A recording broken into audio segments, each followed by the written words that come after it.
사도행전 19장입니다. 사도행전 19장 8절부터 20절까지입니다. 사도행전 19장 8절부터 20절까지입니다.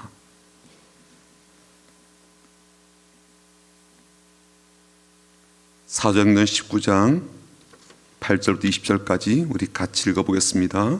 같이 신약성경 220쪽에 있습니다. 같이 읽습니다. 바울이 회당에 들어가 석 달 동안 담대히 하나님 나라에 관하여 강론하며 권면하되 어떤 사람들은 마음이 굳어 순종하지 않고 무리 앞에서 이 도를 비방하거늘 바울이 그들을 떠나 제자를 따로 세우고 두란노 서원에서 날마다 강론하니라. 2해 동안 이같이 하니 아시아에 사는 자는 유대인이나 헬라인이나 다 주의 말씀을 듣더라. 하나님이 바울의 손으로 놀라운 능력을 행하게 하시니 심지어 사람들이 바울의 몸에서 손수건이나 앞치마를 가져다가 병든 사람에게 얹으면 그 병이 떠나고 악귀도 나가더라. 이에 돌아다니며 마수라는 어떤 유대인들이 시험 삼아 악귀 들린 자에게 주 예수의 이름을 불러 말하되 내가 바울이 전파하는 예수를 의지하여 너희에게 명하노라 하더라. 유대의 한 제사장 스게와의 7 아들도 이 일을 행하더니 악귀가 대답하여 이르되 내가 예수도 알고 바울도 알거니와 너희는 누구냐 하며 악귀 들린 사람이 그들에게 뛰어올라 눌러 이기니 그들이 상하여 벗은 몸으로 그 집에서 도망하는지라. 에베소에 사는 유대인과 헬라인들이 다 이를 알고 두려워하며 주 예수의 이름을 높이고 믿은 사람들이 많이 와서 자복하여 행한 일을 알리며 또 마술 행하던 많은 사람이 그 책을 모아 가지고 와서 모든 사람 앞에서 불사르니 그 책 값을 계산한 즉 은 5만이나 되더라. 이와 같이 주의 말씀이 힘이 있어 흥왕하여 세력을 얻으니라. 아멘. 우리 교회가 지난해 이제 리모델링을 하고요. 카페를 원래 1월에 이제 오픈을 하게 됐는데 오픈한 지 벌써 만 10개월이 넘었습니다. 그동안 참 다양한 사람들이 손님으로 찾아왔는데요. 뭐 연령대도 다양하고 또 오시는 목적도 참 다양했습니다. 지인들과의 만남을 위해서 오신 분들이 뭐 대다수이지만 공부하기 위해서 오는 그런 사람도 있고요. 또 가족과의 친목을 도모하기 위해서 오시는 그런 가족들도 있었습니다. 어제 우연히 이제 뒤뜰로 나가다가 테라스에 앉아서 이야기하시는 분들의 담소를 잠깐 듣게 되었습니다. 그중에 한 분이 이렇게 말을 하더라고요. 주식을 알아야 돼. 뭐 그런 얘기를 하는 거예요. 주식을 알아야 돼. 뭐 그 나머지 이야기를 다 듣지 않아도 무슨 이야기가 오갈지 충분히 예상이 됩니다. 주식을 알아야 돈을 번다. 또 주식 모르면 바보 취급 당할 수 있어. 특히 이런 하락장에는 더욱더 주식을 알아야 돈을 벌 수 있다. 아마 그런 이야기가 이어질 것이라고 예상이 되었습니다. 여성들을 무시하는 것은 아니지만 여성들까지 이렇게 이런 이야기를 나눌 정도라면 우리 주변에 주식시장에 뛰어드는 사람이 얼마나 많을까 뭐 그런 생각도 해보았습니다. 사실 뭐 우리가 알아야 될 것이 주식만이겠습니까? 지금 경제가 어떻게 돌아가는지도 알아야 되겠고요. 또 국내 정치 상황도 우리가 어떤지도 살펴야 되겠습니다. 그래야 시대에 뒤떨어지는 사람이 되지 않을 것이고 또 그래야 건강한 시민의식이나 또 상식을 잘 갖춘 지식인으로 자리매김될 수 있지 않겠습니까? 부동산에 대해서도 알아야 대책을 세울 수가 있고요. 또 그 과정에서 돈도 벌 수 있는 일석이조의 혜택을 맛볼 수가 있을 겁니다. 자녀가 있는 분들은 교육에 대해서 또 교육 정책에 대해서 매우 민감하게 관심을 두고 살피고 있죠. 또 모르고 있으면 안 되는 사안들이고 또 그 지식과 또 정보들이 우리의 삶에 미치는 영향이 지대하기 때문에 아마 더더욱 관심을 가지고 촉각을 곤두세울 것이라고 봅니다. 하지만 그에 못지않게 우리가 살아가는 이 시대 속에 이 시대를 이끄는 그 가장 큰 영향력이 큰 것이 무엇인지를 살피는 것도 우리의 마음에 굉장히 중요하다 그런 생각을 해봅니다. 주식을 알아야 된다라고 힘주어서 말을 하는 것처럼 이 시대를 알아야 되고 또 우리가 사는 도시에 대해서도 알아야 한다고 강조점을 두면서 제가 말씀을 좀 드리고 싶습니다. 오늘 우리가 읽은 본문은요, 사도 바울이 에베소에서 활동하던 그러한 때에 있었던 일을 기록한 것입니다. 그 당시 에베소 도시는요, 작은 도시가 아니었습니다. 사도 바울 당시 에베소는 세계적인 무역 도시였고요, 또 인구가 한때 30만에 달하는 큰 도시였거든요. 소아시아 최대의 도시로 알려져 있고요, 또 동양과 서양을 연결한 신로마로 그렇게 불리기도 했습니다. 무려 2만 5천 명을 수용할 수 있는 그런 거대한 극장이라든지 또 체육관이라든지 음악당 같은 그런 건물이 있었고요, 또 거대한 쇼핑상가도 있었고, 또 큰 목욕탕 시설도 갖추고 있었던 것으로 그렇게 알려졌습니다. 저도 그때 터키에 갔을 때 봤는데요, 목욕탕 시설이 나름 잘 되어 있더라고요. 그래서 당시에 많은 여성들이 이곳에 한번 가보았으면 하는 것이 큰 소원이었다고 그래요. 지금도 발굴된 이 에베소의 유적들을 보게 되면 정말로 대박이다라고 말할 정도로 그렇게 어마어마한 그런 건축수를 자랑하는 것을 볼 수가 있습니다. 어찌되었건 그런 도시에 선교사로서 또 복음 전도자로서 사도 바울이 이제 그곳에 들어가서 겪었던 일화를 오늘 본문에 소개해 주고 있는데, 그곳에서 일어났던 일들이 정말 놀랍습니다. 그 도시에 있었던 한 사건을 이렇게 오늘 본문에 이야기해 주는데, 간단하게 요약하자면 이런 일이 있었습니다.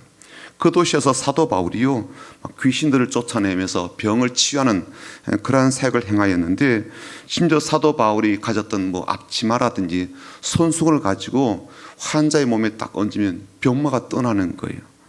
귀신들이 떠나는 그러한 일들이 벌어지게 됩니다. 놀라운 일이죠. 이에 자극을 받은 사람이 있었는데요, 유대인으로서 제사장의 이제 사역을 하고 있던 스게와라는 사람이 있었는데, 그 7 아들이 이제 이런 일에 대한 관심을 갖게 된 거예요. 자기들도 이걸 좀 했으면 좋겠다, 이런 신비로운 능력을 우리도 갖추겠으면 좋겠다라고 흉내를 내다가 큰 낭패를 겪게 되었습니다. 이들이 이제 악한 영을 쫓아내는 축사, 영어로 말하자면 이제 엑소시스트잖아요. 이런 이제 축사를 흉내 내다가 오히려 귀신에게 역공격을 당하는 일을 이제 겪게 된 거예요. 그 현장을 이제 오늘 본문에 소개하고 있는데, 귀신을 내어 쫓는 사역을 하다가 귀신 들린 사람이 오히려 이들에게 막 달려들어가지고 압제하고 압도하는 이런 일이 벌어진 거죠. 그래서 죽기 사역을 하지 못하고 옷이 벗겨진 채로 막 주랭랑을 치는 일을 당하게 된 겁니다. 이 이야기가 꾸미는 이야기가 아니라 실제인 것은 뭐냐면, 그 당시 그 현장에 있었던 사람들이 많았기 때문이에요. 많은 사람들이 이 현장을 목격하고서 놀라게 되었기 때문입니다. 이런 3가지 면에서 당시 에베소 사람들에게 굉장히 충격적인 일이 되었는데요, 첫 번째는 뭐냐면 악한 귀신에 대한 존재 때문입니다. 이 존재가 상상이라든지 신화 속에 있는 그런 이야기가 아니라 우리 현실과 상황 속에서 활동하고 있는 살아있는 존재라는 것을 이들이 목격하게 되었기 때문이죠. 악한 존재가 내 주변에서 활동하고 있다는 것을 알게 된 이 사람들이 얼마나 충격적이었겠습니까? 두 번째는요, 그 악한 영들이 가지고 있는 실제적인 능력에 대한 것입니다. 이 악한 영들은요, 가만히 있는 게 아니에요. 실제로 사람들을 통제하기도 하고 제어하기도 하고 꼼짝 못하게 하는 능력을 가졌다는 것을 알게 된 거예요. 공중에 떠다니는 연기와 같은 존재가 아닌 거예요. 사람들이 어떻게 해코지하겠나 그렇게 여길 만한 존재가 아니었던 거예요. 실제적으로 강력한 힘으로 사람들을 공격할 수 있는 존재라는 것을 그들이 알게 된 거죠. 그러니까 충격이었죠. 세 번째는요, 세상에는 이런 악한 영만 있는 게 아니라 그 반대편에 예수님도 계시고, 그 예수는 이 악한 영들을 얼마든지 제압하실 수 있고 통제할 수도 있다는 것을 알게 된 거예요. 한마디로 요약하자면 영적인 세계는 실제하고 그 세계에서는 지금도 놀라운 일들이 벌어지고 있을 뿐만 아니라 그것이 우리의 삶에 지대한 영향을 미친다는 거예요. 그리고 그 모든 것에 대한 최종적인 권한과 능력은 우리 구주 되시는 예수님께 있다는 것을 눈으로 확인한 것이었죠. 이런 일이 있고 나서 이 사건은요, 점점점 이제 확대가 되고 확산이 됩니다. 목격자들의 이야기가 도시 안에 이제 확산이 되어서 에베소 안에서 이제 그런 이야기에 영향을 받는 사람들이 이제 속출하게 된 거죠. 그 중에 대표적인 사람들이 이제 점을 친다든지 굿을 한다든지 마술을 행하고 블랙 매직을 행하는 그러한 사람들에게 이제 놀라운 변화를 가져오게 된 겁니다. 이런 어둠의 일을 하던 사람들이 그동안 자기들이 이제 쓰고 있던 마술책이 있었겠죠. 주술에 관한 그런 책들이 있었겠죠. 이런 책들을 다 갖고 나와서 불에 태워버린 일입니다. 그리고 그때 불에 태운 책의 이 값어치가 은화 5만이나 되었다고 하는데, 당시 은화가 이제 로마 돈이었거든. 드라크마라는 그런 돈입니다. 이 드라크마가 오늘날로 환산하면 어떤 값어치를 가지는가 하면 하루 일당과 같은 그런 값어치. 그러니까 은화 5만이면 5만 일을 해서 번 돈인 겁니다. 일당을 만약에 10만 원으로 계산하면 우리나라 지금 돈으로 한 50억 정도가 되는 어마어마한 돈의 값어치를 가진 책들을 불에 태운 겁니다. 그렇게 큰 에베소 도시였지만 한 번도 일어난 적이 없는 전무후무한 일이 발생을 한 거죠. 우리는요, 그런 일을 이제 영적인 갱신이다 혹은 영적인 붕이다 그렇게 부르기도 합니다. 그리고 그런 일은요, 사도행전에 이제 많이 기록되어 있고, 또 더불어서 2000년 전에 이 복음이 이제 소아시아로 유럽으로 건너가는 과정에서 그러한 일들이 있었지만 그때만 기록된 게 아니죠. 그 이후 19세기에도 20세기에 들어와서도요, 그런 붕의 사건과 또 더불어서 영적인 갱신의 기적들이 참 많이 있었습니다. 우리나라에도 대표적인 것이 1907년도에 평양에 있었던 이 장대인교회에서 놀란 영적인 부흥과 갱신이 있었거든요. 그러니까 이게 과거 일로만 있었던 게 아닌 거죠. 굉장히 현재적으로도 있었던 사건이기도 합니다. 오늘은 바로 그런 영적인 갱신과 부흥을 위한 기도의 날입니다. 그렇다면 어떻게 그런 영적인 변화들이 이 도시에, 이 사회, 또 국가적으로도 있을 수가 있는지를 오늘 우리가 말씀을 통해서 좀 주목을 해보고 또 살펴보고자 합니다. 본문을 보게 되면요, 사도 바울이 에베소에 들어가서 3개월 동안 열심히 복음을 전하게 돼요. 세례를 베풀기도 하고요, 또 사람들을 양육하기도 했죠. 근데 그 중에는요, 이 사도 바울로부터 안수를 받을 때 막 성령 임하게 되고 방언이 터지게 되고 하나님의 은사를 받게 되는 그런 일도 벌어지게 되었습니다. 그런데 본문에는요, 그런 일들과 현상을 접하면서 또 다른 모습을 보여주기도 하는데 8절과 9절 한번 보십시오. 여전히 마음이 굳어있는 일들도 나타납니다. 8절 9절 보시면 이렇게 되어 있죠. 바울이 회당에 들어가 석 달 동안 담대히 하나님 나라에 관하여 강론하며 권면하되 어떤 사람들은 마음이 굳어 순종하지 않고 무리 앞에서 이 도를 비방하거늘 바울이 그들을 떠나 제자들을 따로 세우고 두란노 서원에서 날마다 강론하니라. 하나님 말씀을 받아들이지 않고 순종하지도 않을 뿐만 아니라 막 다른 사람을 선동하는 그런 사람도 있었던 거예요. 그래서 사도 바울은요, 에베소에서 성경을 가르치고 교육하는 학원을 따로 세우게 됩니다. 그리고 새롭게 사람들을 선별해서 제자로 삼고 무려 2년 동안 이들을 가르치게 되죠. 훈육하게 됩니다. 이렇게 하고 나니까 거기서 사는 사람도 물론이고 에베소 도시를 넘어서서 그 주변의 사람들, 유대인은 물론이고 헬라인들까지 이제 말씀을 듣게 되는 이 말씀의 확산이 이제 있게 된 것이죠. 이것이 에베소 도시에서 놀란 영적인 갱신과 부흥의 사역이 일어나게 된 시작점이 되고 불쏘시개가 된 거예요. 최소한 2년 동안을 매일 두란노 학원에서 사람들을 가르쳤습니다. 하나님 나라에 대해서 말씀을 가르쳤어요. 그리고 그들은요, 그 말씀을 잘 듣고 배우고 받아들였고 또 믿음을 갖게 된 겁니다. 여러분, 물론 하나님은요, 우리에게서 그런 배움의 과정이 없이도 얼마든지 하나님의 위대한 일을 행하실 수 있습니다. 모든 지역이 에베소처럼 그런 방식으로 하나님이 일하신 것이 아니기 때문에 그래요. 하지만 그래도 우리가 주목해 보아야 될 부분이 바로 이것입니다. 그 땅에 놀란 영적인 변화, 놀란 영적인 부흥이 있기 전에 최소한 2년이 넘게 매일 하나님 말씀을 배우고 토론하고 기도한 무리가 있었다는 거예요. 매일 2년 동안. 그들이 뭐 유대인이든 헬라인이든 뭐 인종에 대한 어떤 차별 의식을 갖지 않고 그 모임을 사모할 정도였어요. 매일 모여서 말씀을 듣고 기도하는 것을 게을리하지 않았습니다. 물론 이들이 이날의 놀라운 사건을 2년 전에 미리 예상하고서 그렇게 한 것은 아니죠.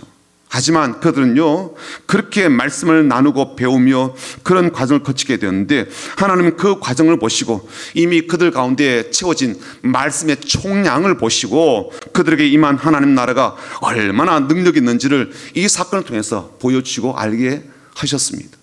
그리고 이 사건 이후로 그 도시에 무슨 일이 벌어지는가 하면 오늘 마지막 읽었던 9절 20절 보십시오. 이와 같이 주의 말씀이 힘이 있어 흥왕하여 세력을 얻으니라.